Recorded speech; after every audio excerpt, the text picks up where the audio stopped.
Hello and welcome to my Neewer SR004 Shoulder Rig kit review. Today I'll be showing you how to assemble it, set it up with your camera and sharing my thoughts on it.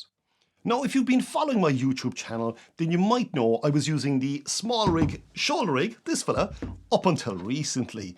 And there are a few reasons why I changed to the Neewer SR004 kit, which I'll get into right now. So come on. Let's get into it and I'll talk you through it.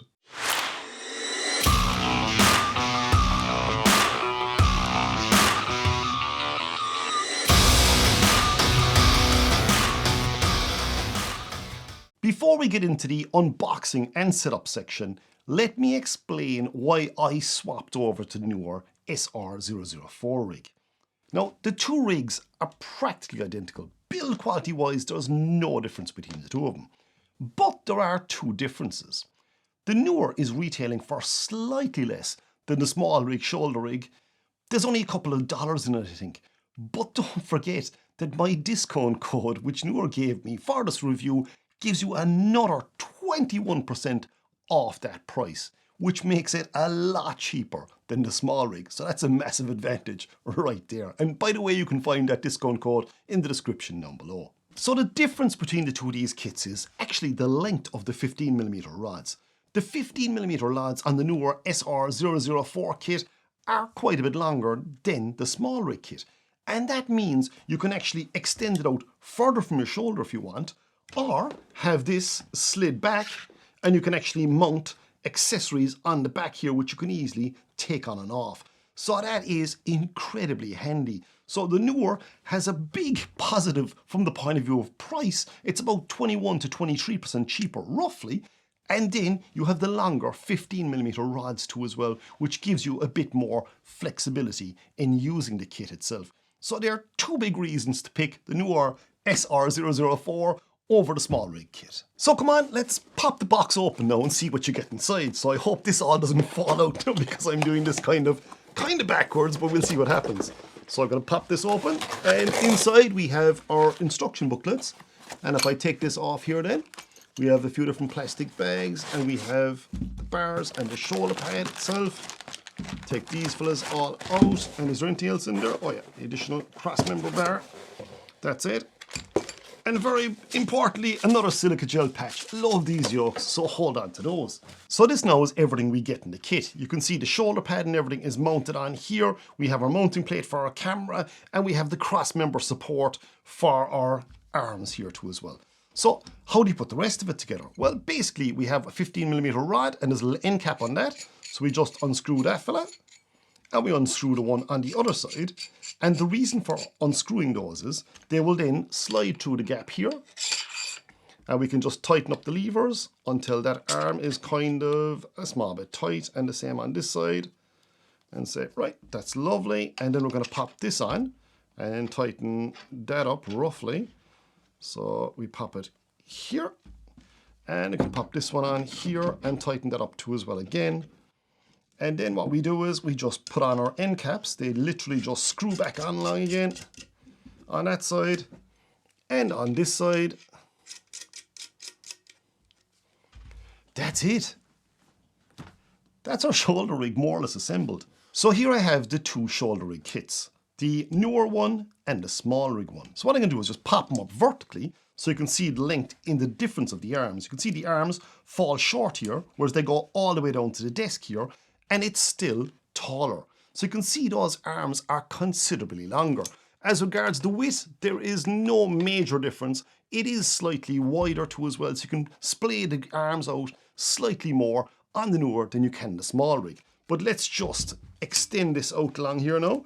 I'm going to put it to roughly around the same positioning. So you can see, we'll put it there now, let's say. And look at that. Look at the difference in the two of those. And this is cheaper. The Neewer one, the Neewer SR004 is cheaper. And this is why I'm using this now. Now, just to give you a practical demonstration on how important this is. If I pick up the SmallRig one, if I hold it out, and if you look at me from the side, my arms are actually pulled back in along the shoulder pad is on correctly, and this is extended out as far as it can go. I can still extend this out a small bit if I want, and to be fair, maybe I should extend it out completely. So I'm going to extend that out nearly completely. I'm going to leave roughly about an inch of an overhang because sometimes I like to mount brackets on the back. So when I'm holding this here now, the camera is more or less here. I can move it another small bit far, but it's not really usable. It's just too close. It just doesn't sit well. So if I give you an example here on the newer one, I'm going to extend this out long again. So let's say push this to roughly about an inch so I can still mount my brackets on and pop this up. All of a sudden my camera's out there.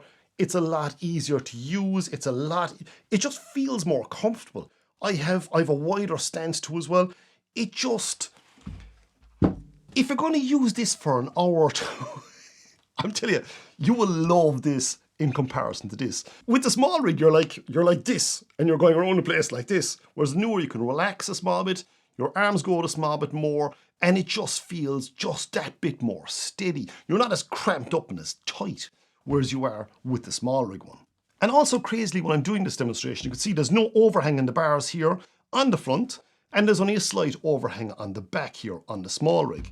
Whereas when I show you the newer one, I have quite a large overhang on the front, so I have more room I can play with to extend that out. And I've also nearly the same room on the back as I have in the SmallRig. So here you can see the two shoulder pads just under one, with the newer one on the bottom and the SmallRig one on the top. Now the newer one you'll see is a lot bigger. It also fits a lot more comfortably on your shoulder, and you can see that with the arc that's there on the newer one in comparison to the SmallRig one. The newer arc is a lot bigger and it just feels more comfortable on your shoulder and sits in place just that bit better. And the other thing is, when we're talking about the shoulder pad, there is a whole load of mounting options here on the newer shoulder pad, whereas on the SmallRig, you have only a couple just on the back. Again, it's only a tiny thing, but when you're paying less money for something and you're getting a lot more for it, this is obviously the route to go. Now, if this is your very first shoulder rig, the first thing I would tell you to do is to offset the camera on the arm supports. So you're actually looking at it like this. So if you have a monitor or a screen out in the front here, you're looking straight at it. If you have that in the middle, it's just not going to sit right. It's a lot more crunched, and my arm is coming across my chest more here. Whereas if it's off to the side, it just fits a lot better. So if I hold it there now, it just feels a lot more natural. So I will not be using the SmallRig shoulder rig anymore. It's as simple as that. I just much prefer the newer one now. Now there is one other difference I forgot to mention between the two of these units. Now if you bought the SmallRig kit and if you try mounting the camera on top, you actually can't because it's catching on the locking lever. Now it does depend on the lens you're using, but normally speaking you would have to put in a riser plate so it will actually clear that locking lever. On the newer unit then, because of the fact that the locking lever is recessed down further, you can actually fit the camera directly on, in this situation there now, and it's not catching that locking lever. Even going slightly further back, that is still fitting on there, and it is not catching it. It is just kind of maybe resting up against it. But again, that depends on your lens. So there's more clearance from the actual plate itself to the locking lever on the newer kit than there is in the SmallRig kit. So that's another tiny positive. I didn't mention it earlier on in the video because it does depend on the lens you're using. Now there's another little cheat you can use here. And as you can see in the picture here, I have an Arca Swiss mount fitted onto the camera mounting plate. The reason being is the camera cage I'm using on my camera has an Arca Swiss mount built into it. And look at this photograph here now, you can quite clearly see that both the camera cage and the Arca Swiss quick release plate have raised the camera level up enough that it's clearly not catching that front lever. So if you are buying either one of these shoulder rigs, I highly recommend you get something like this, especially if you're using a camera cage, because it's just going to give you that bit more height. And speaking of that now, there is another newer shoulder rig kit that actually has a slightly higher plate, so you have plenty of clearance over the front arms and over the front of the locking lever. So what I'm going to do is I'm going to leave that, I'm going to type that down below here or something, or leave it in the description so you can check that out if you're thinking about buying it. So yeah, that's basically it. Thanks a million for watching. Mind yourselves and see you out there.